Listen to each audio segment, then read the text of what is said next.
નમસ્તે વિદ્યાર્થી મિત્રો, સામાજિક વિજ્ઞાનમાં આપણે પાઠ નંબર 8 ભારત વર્ષની ભવ્યતાનો અભ્યાસ કરી રહ્યા હતા. એમાં આજે આપણે આગળના બે નવા બિંદુઓનો અભ્યાસ કરવા જઈ રહ્યા છીએ. તો ચાલો જોઈએ. તો આજનો જે પહેલો બિંદુ છે એ છે વેપારીઓ અને નવા માર્ગો. ભારતમાં આપણે જોયું કે વિવિધ પ્રકારના વિદેશી મુસાફરો આવ્યા. એમને પોતાના વર્ણનો છે, એ વર્ણનોમાં પણ ભારતની ભવ્યતાનું વર્ણન ખૂબ સુંદર રીતે કર્યું છે. એમાં એક ગ્રીક નાવિક ટોલેમી નામનો ભારતીય પ્રવાસી પણ ભારતમાં આવ્યો. એને ભારતના ભૂગોળ વિશે અને ભારતના બંદરો વિશે ખૂબ જ સુંદર વર્ણન એને કર્યું છે. ભારતના બંદરો એ સમયે કેટલા વિકસિત હતા, કેટલા સમૃદ્ધ હતા, ત્યાંથી રાષ્ટ્રીય આંતરરાષ્ટ્રીય વેપાર થતો હતો, એ આપણે જોયું. આજે આપણે જોઈશું વેપારીઓ અને નવા માર્ગો. તો પ્રાચીન સમયમાં ભારત વિવિધ ચીજવસ્તુઓ તેમજ વિદેશો સાથે વેપાર વાણિજ્યમાં મોખરે હતું. તો પ્રાચીન સમય જે હતો એ પ્રાચીન સમયની અંદર ભારત હતો એ વિવિધ પ્રકારની ચીજવસ્તુઓ જે ભારતમાંથી પ્રાપ્ત થતી હતી, એ બધી ચીજવસ્તુઓ એ વિદેશો સાથે એ વેપાર વાણિજ્યમાં એ મોખરે હતો. એટલે વિદેશોના જે પણ વિવિધ દેશો છે એની સાથે વેપાર અને વાણિજ્યમાં એ મોખરે હતો, એટલે આગળ હતો. વેપારના કારણે ભારતની આર્થિક સમૃદ્ધિ શિખરે હતી. અને વેપાર હતો એના કારણે ભારત જે છે એ ભારતની આર્થિક જે સમૃદ્ધિ હતી એ આર્થિક સમૃદ્ધિ એ શિખરે હતી. એટલે આર્થિક બાબતે ભારત એ સમયે ખૂબ આગળ હતું. સમૃદ્ધિ એ સમયે ખૂબ હતી. એટલે જ કહેવાય છે અહીંયા ભારતમાં એ ઘી દૂધની નદીઓ વહેતી હતી. એટલે એટલું સમૃદ્ધ ભારત એ સમયે હતું. દેશ વિદેશ સાથેનો વેપાર જમીન માર્ગે અને સમુદ્ર માર્ગે થતો હતો. તો વિવિધ જે દેશો છે એ વિવિધ દેશો સાથેનો વેપાર જે આપણે થતો હતો ભારતમાંથી, એ જમીન માર્ગ અને સમુદ્ર માર્ગે, આ બંને માર્ગેથી વિદેશો સાથે વેપાર એ ભારતનો થતો હતો. લોથલ હડપ્પીય સંસ્કૃતિનું મોટું બંદર હતું.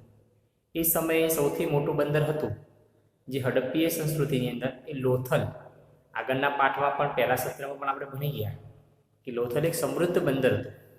ત્યાંથી ધક્કા વગેરે મળી આવે છે, મોટી મોટી વખારો મળી આવી છે. એટલે લોથલ એ સમયે એક સમૃદ્ધ બંદર ભારતનું હતું. લોથલમાં બંદરની ગોદી, ડોકયાર્ડ, વહાણના ધક્કા અને વખારના અવશેષો મળ્યા છે. જેમ વાત કરીએ એ પ્રકારે કે વિવિધ પ્રકારના અવશેષો લોથલમાંથી પ્રાપ્ત થયા છે, વખારો પ્રાપ્ત થઈ છે, વહાણો ઊભા રાખવા માટેના ધક્કા ત્યાં મળી આવે છે, ગોદી મળી આવી છે, ડોકયાર્ડ મળી આવે છે. એટલે વહાણ ઊભા રહી શકે, વહાણ ત્યાંથી આગળ જઈ શકે, ત્યાંથી સામાન ઉતારી શકાય, એ માટેના બધા અવશેષો એ સમયે લોથલના બંદરેથી પ્રાપ્ત થયા છે, જે દરિયાઈ વાહન વ્યવહારની માહિતી આપે છે. જે આપણને દરિયાઈ જે વાહન વ્યવહાર થતો હતો એની માહિતી લોથલના સમૃદ્ધ બંદર પરથી આપણને પ્રાપ્ત થાય છે. લોથલના લોકો માટીકામના વિવિધ ઘાટના વાસણો અને વિવિધ પ્રકારના દરદાગીના બનાવતા. તો લોથલના જે લોકો હતા એ લોથલના લોકો એ વસ્તુ નિર્માણમાં પારંગત હતા. એ માટીકામ છે, એ માટીકામના વિવિધ પ્રકારના ઘાટ આપીને વાસણો બનાવતા હતા અને વિવિધ પ્રકારના દાગીના, દરદાગીના તેઓ બનાવતા હતા. પ્રશ્ન પૂછાય કે લોથલના લોકો એ શું બનાવતા હતા? તો લોથલના લોકો એ વિવિધ પ્રકારના માટીના વાસણોને ઘાટ આપીને વાસણો બનાવતા અને દરદાગીને બનાવતા હતા. શેલખડી, છીપ અને હાથીદાંતમાંથી બનાવેલ મણકાઓનો વેપાર. અને આ લોથલ છે ત્યાંથી શેલખડી, છીપ, દરિયામાંથી જે મળી આવે છે છીપલા, સફલા, છીપલા એ. અને હાથીદાંત છે એ હાથીદાંતમાંથી વિવિધ પ્રકારની વસ્તુઓ અને વિવિધ પ્રકારના મણકાઓ એ બનાવતા હતા, ત્યાંથી એનો વેપાર થતો હતો. ભારતના મરી મસાલા અને કિંમતી પથ્થરોની વિશેષ માંગ રહેતી. વિદેશોની અંદર ભારતમાંથી જે ભારતના જંગલો છે ત્યાંથી અને ભારતના વિવિધ પ્રકારના જે રાજ્યો છે ત્યાં વિવિધ પ્રકારના મરી મસાલા છે એનું ઉત્પાદન થતું હતું. તો આ વિવિધ પ્રકારના મરી મસાલાઓ અને કિંમતી પથ્થરો જે દરિયામાંથી પ્રાપ્ત થાય છે એ વિવિધ પ્રકારના કિંમતી પથ્થરો એની માંગ એ વિદેશોમાં ખૂબ એ સમયે રહેતી હતી. એટલે એનો વિશેષ વ્યાપાર એ સમયે ભારતમાંથી વિદેશોમાં થતો હતો. ભારતથી સ્થળ માર્ગે મધ્ય એશિયા થઈને યુરોપ સુધી સુતરાઉ કાપડ, રેશમી કાપડ અને મસાલાની નિકાસ થતી. અને ભારતનો જે સ્થળ માર્ગ છે એ સ્થળ માર્ગથી મધ્ય એશિયા એટલે એશિયામાંથી યુરોપ સુધી ભારતનું જે કહેવાય કે ભારત એ કાપડ માટે વખણાતું હતું. તો ભારતનું સુતરાઉ કાપડ એ ખૂબ વખણાતું. તો ભારતમાંથી સુતરાઉ કાપડ, રેશમી કાપડ અને મસાલા જેનું ઉત્પાદન ભારતમાં ખૂબ થતું હતું એ ભારતમાંથી વિદેશોમાં એની નિકાસ થતી હતી, એની નિકાસ કરવામાં આવતી હતી. ખંભાત, ભરૂચ, સોપારા અને તામ્રલિપ્તિ જેવા આંતરરાષ્ટ્રીય બંદરોના માધ્યમથી વિશ્વના પૂર્વ અને પશ્ચિમ ભાગમાં સુતરાઉ કાપડ, રેશમી કાપડ, મસાલા, તેજાના, ઇમારતી લાકડાની નિકાસ થતી. અને ભારતના માંથી જે એ સમયે જે સમૃદ્ધ બંદરો હતા એમાં ખંભાત હતું, ભરૂચ હતું, તામ્રલિપ્તિ હતું અને સોપારા. આ 4 બંદરોએથી વિશ્વના અન્ય દેશો સાથે એ વેપાર થતો. એમાં કાપડમાં સુતરાઉ કાપડ, રેશમી કાપડનો વેપાર થતો, સાથે સાથે મસાલા અને તેજાના અને ઇમારતી લાકડું, જંગલમાંથી જે સાગ, સાલ, શીશમ વગેરેનું જે ઇમારતી લાકડું હતું એ ઇમારતી લાકડાની પણ નિકાસ એ વિશ્વના પૂર્વ અને પશ્ચિમ જે દેશો છે એ પશ્ચિમ દેશો સાથે એ વેપાર થતો હતો. જ્યારે સોનું, ચાંદી અને અન્ય ચીજોની આયાત થતી. સામે જે આપણે નિકાસ કરતા હતા એની સામે ત્યાંથી સોનું, ચાંદી અને વિવિધ પ્રકારની ચીજોની આયાત એ સામેથી એ લોકો વિદેશના લોકો આપણી સાથે કરતા હતા. આપણે સુતરાઉ કાપડ આપતા, રેશમી કાપડ આપતા, મરી મસાલા આપતા, તેજાના આપતા, કિંમતી ઇમારતી લાકડા આપતા, એની સામે એ લોકો સોનું, ચાંદી એની વિવિધ ચીજો આપણને આપતા હતા. આપણે અલગ અલગ પ્રકારની જે સિરિયલ આવે છે એમાં જોઈ શકીએ છીએ. એમાં એક પોરસ નામની સિરિયલ હમણાં ચાલુ છે. આ પોરસ નામની સિરિયલમાં જઈએ તો વિદેશથી જે મુસાફર આવે છે એ પોરસમાં વેપાર કરવાના બહાને આવે છે અને એ પોતાના દેશમાંથી વિવિધ પ્રકારના કાચમાંથી જે બનેલી વસ્તુઓ છે એનો વેપાર કરતો આપણને જોવા મળે છે. તો એના આધારે કહી શકાય કે ભારતમાંથી ઘણી બધી આવી પ્રકારની વસ્તુઓ છે એ ખૂબ કિંમતી વસ્તુઓ હતી. આ કિંમતી વસ્તુઓથી લલચાઈને ખૂબ લોકો ભારતમાં આવ્યા હતા, એને આકર્ષાઈને આવ્યા હતા. એ આપણે અગાઉ ભણી ગયા. અને આ ભારત એ સોને કી ચીડિયા કહેવાતા હતા. એટલે ભારતમાંથી જે પણ વસ્તુઓ છે એ બધી વસ્તુઓ અન્ય દેશો સાથે વેપારના માધ્યમથી એ થતી. એટલે ભારત એટલે એ સમયે વેપારમાં ખૂબ સમૃદ્ધ હતું. અને સામે આપણને જે પ્રકારની ચીજ વસ્તુઓની જરૂરિયાત રહેતી એ વિદેશના અન્ય જે છે એ અન્ય વસ્તુઓ ત્યાંથી આપણે પ્રાપ્ત કરતા હતા. ચીનથી વેપાર અર્થે કેટલાક લોકો દૂરના વિસ્તારોમાં પગપાળા કે ઘોડા ઉપર જતા હતા. અને ચીન જે છે, ચીનથી લોકો વેપાર કરવા માટે દૂરના વિસ્તારોમાં એ ક્યારેક પગપાળા પર જતા અને ક્યારેક ઘોડા ઉપર પણ જતા હતા, એવી માહિતી પ્રાપ્ત થાય છે. તેઓ સાથે રેશમ કાપડ પણ લઈ જતા અને સાથે એ રેશમી કાપડ પણ લઈ જતા હતા. તેઓ જે માર્ગે મુસાફરી કરતા હતા તે માર્ગ રેશમ માર્ગ એટલે કે સિલ્ક રૂટ તરીકે જાણીતો બન્યો હતો. અને આ લોકો જે માર્ગે વેપાર કરવા માટે જતા હતા એ પગપાળા જતા હશે કે ઘોડા ઉપર જતા હશે. અને સાથે એ રેશમી કાપડનો વેપાર કરવા માટે જતા હતા, જેના કારણે એ જે રૂટ, એ જે રસ્તો હતો એને રેશમ માર્ગ અથવા તો સિલ્ક રૂટના નામથી ઓળખવામાં આવતો હતો. પરીક્ષામાં પૂછાય કે ચીનથી જે લોકો વેપાર અર્થે જતા હતા એ રસ્તાને કયા નામેથી ઓળખવામાં આવે છે? તો એ રસ્તાને રેશમ માર્ગ અથવા સિલ્ક રૂટના નામથી ઓળખવામાં આવે છે. મુખ્યત્વે ચીન, ભારત, ઈરાન, અરબસ્તાન, ગ્રીક અને રોમના વેપારીઓ આ વેપાર માર્ગ સાથે સંકળાયેલા હતા. તો કયા કયા દેશના લોકો આ વેપાર માર્ગ સાથે સંકળાયેલા હતા? એમાં ચીન, ભારત, ઈરાન, અરબસ્તાન, ગ્રીક અને રોમના વેપારીઓ આ વેપાર માર્ગ સાથે સંકળાયેલા હતા. દક્ષિણ ભારતના બંદરો કાળામડી અને અન્ય તેજાનાને નિકાસ માટે જાણીતા મુખ્ય કેન્દ્રો હતા. આજે પણ દક્ષિણ ભારતમાં તમે જાઓ તો વિવિધ પ્રકારના ત્યાં કાળામડીનું ખૂબ સારું ઉત્પાદન ત્યાં થાય છે. સાથે સાથે વિવિધ પ્રકારના તેજાના એનું ઉત્પાદન પણ એ દક્ષિણ ભારતમાં એ થતું આજે પણ જોવા મળે છે.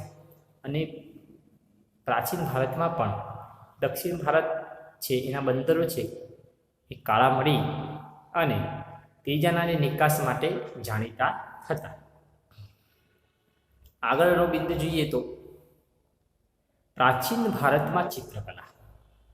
પ્રાચીન ભારતની ચિત્રકલા એ કયા પ્રકારની હતી? એમાં કયા કયા પ્રકારના ચિત્રની કલા એ પ્રસિદ્ધ હતી એ હવે આપણે જોઈશું. ચિત્ર મનુષ્યના મનોભાવને પ્રગટ કરતું વિશિષ્ટ માધ્યમ છે. ચિત્ર એક એવું માધ્યમ છે એ મનુષ્ય છે એનો મનોભાવ, મનુષ્યનો મનનો ભાવ કેવો છે એને પ્રગટ કરે છે. એનું કોઈ માધ્યમ હોય તો એ છે ચિત્ર. આપણે ચિત્ર જોઈએ, ચિત્રમાં ચહેરો જોઈએ તો આપણે ધ્યાનમાં આવે કે વ્યક્તિ ચહેરો તો ક્યારેક હસતો ચહેરો લાગે, ક્યારેક ઉદાસ હોય તો ઉદાસ ચહેરો લાગે. એના મનોભાવ આખા એના ચહેરા ઉપરથી એનું વ્યક્તિત્વ છે એ આખું ઉપસી આવતું હોય છે. એટલે મનુષ્યના મનોભાવને પ્રગટ કરતું કોઈ વિશિષ્ટ માધ્યમ હોય તો એ છે ચિત્ર.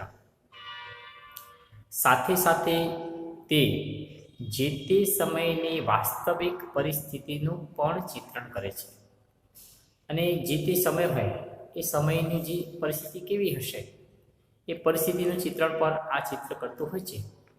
ઉદાહરણ તરીકે કોઈ પ્રાચીન ભારતના યુદ્ધનું વર્ણન એ ચિત્રમાં કરેલું હોય તો આપણને ધ્યાનમાં આવે કે એ સમયે કયા પ્રકારે યુદ્ધો લડાતા હશે, કયા સમયે સેના હશે, કયા પ્રકારના વ્યૂહથી એ લોકો યુદ્ધ લડતા હશે, કયા પ્રકારના વસ્ત્રો પહેરતા હશે. તો આના આધારે કહી શકીએ કે વિવિધ પ્રકારની જે સમય જે છે એ સમયની વાસ્તવિક પરિસ્થિતિ છે એનું ચિત્રણ પણ આ ચિત્ર કરતું જોવા મળે છે.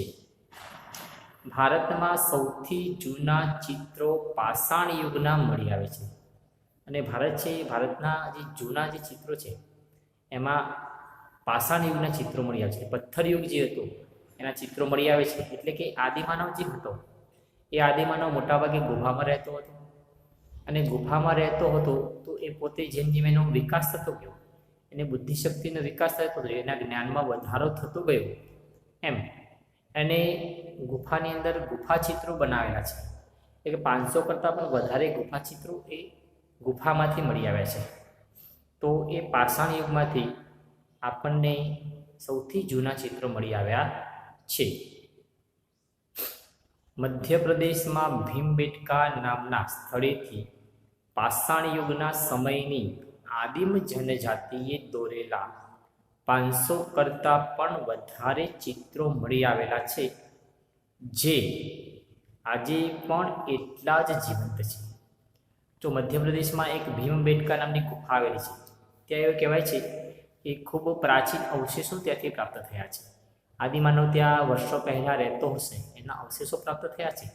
અને આપણે આગળ પણ આ પ્રકરણ જે છે એ આદિમાનવથી સ્થાયી જીવન સુધીની સફર એ ભણી ગયા. એમાં પણ આ માહિતી આપણને પ્રાપ્ત થઈ હતી કે ત્યાંથી વિવિધ પ્રકારના અવશેષો મળી આવ્યા છે. એમાં જે આદિમ જનજાતિ એટલે આદિમાનવો જે રહેતા હતા ને પથ્થરના આધારે એ 500 કરતાં પણ વધારે ચિત્રો મળી આવે છે, જે આજે પણ એટલા જ જીવંત આપણને લાગે છે. આ સિવાય અજંતા, ઇલોરા અને બાઘની ગુફાઓમાં તથા અમરાવતીમાં ભારતીય સંસ્કૃતિ સાથે સંકળાયેલા ચિત્રો મોટા પ્રમાણમાં મળી આવે છે. અને આ સિવાય જે વિવિધ પ્રકારની ગુફાઓ છે ભારતમાં છે, જે છે એમાં છે અજંતા, ઇલોરા, બાઘની ગુફા છે અને અમરાવતી. એમાં ભારતીય સંસ્કૃતિ છે, કેટલી ઉત્કૃષ્ટ હતી સંસ્કૃતિ, એ સંસ્કૃતિ સાથે સંકળાયેલા ચિત્રો એ ખૂબ મોટા પ્રમાણમાં આ બધી ગુફાઓમાંથી મળી આવ્યા છે. અજંતા ઇલોરાના ચિત્રો વિશ્વવિખ્યાત છે, જેમાં બુદ્ધની જાતક કથાઓને અને બુદ્ધની સાધનાને ચિત્રોમાં વ્યક્ત કરવામાં આવી છે. અને અજંતા અને ઇલોરાની ગુફાઓ જે મહારાષ્ટ્રમાં આવેલી છે, ઔરંગાબાદની નજીક, આ અજંતા ઇલોરાની ગુફાઓ છે એના ચિત્રો છે આજે પણ એટલા જ છે, વિશ્વવિખ્યાત છે, વિશ્વમાં વિખ્યાત થયેલા છે.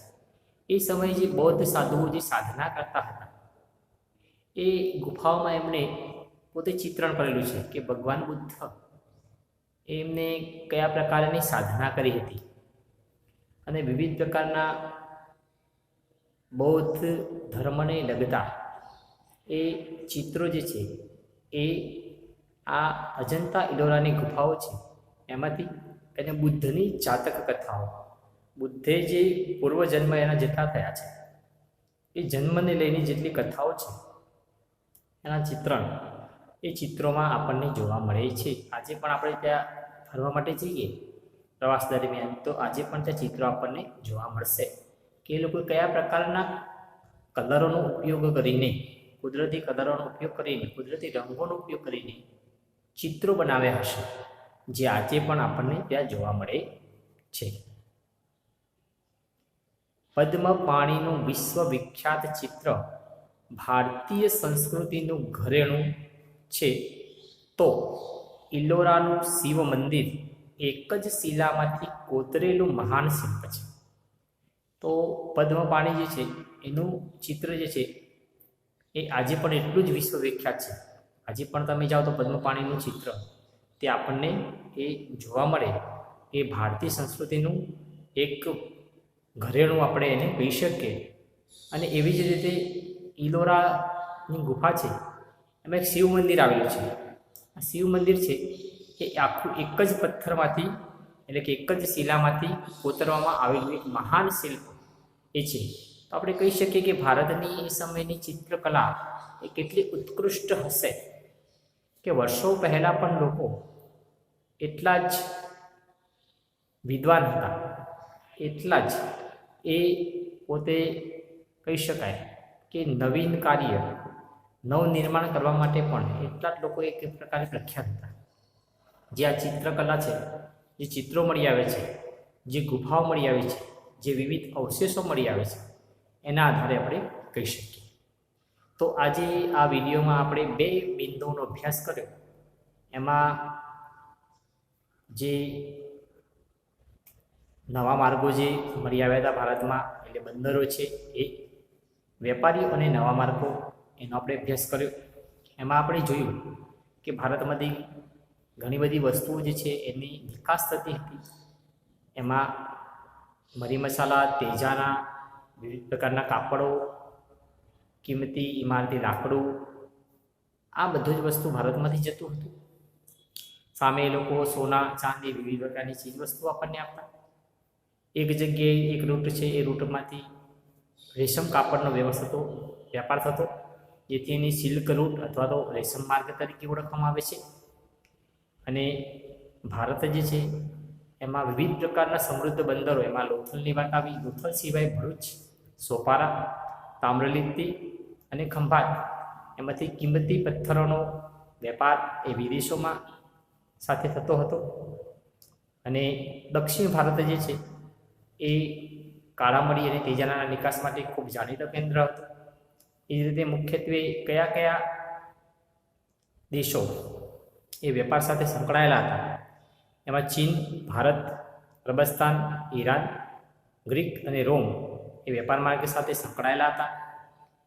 અને આપણે ચિત્ર એટલે મનુષ્યના મનોભાવને પ્રગટ કરતું કોઈ વિશિષ્ટ માધ્યમ હોય તો એ ચિત્ર જ છે. અને જે તે સમયની વાસ્તવિક પરિસ્થિતિ છે એનું ચિત્રણ કરતું છે. અને પાષાણ યુગના સૌથી પ્રાચીન ચિત્રો એ આપણને મળી આવે છે. તો આ બે બિંદુઓનો આપણે અભ્યાસ કર્યો.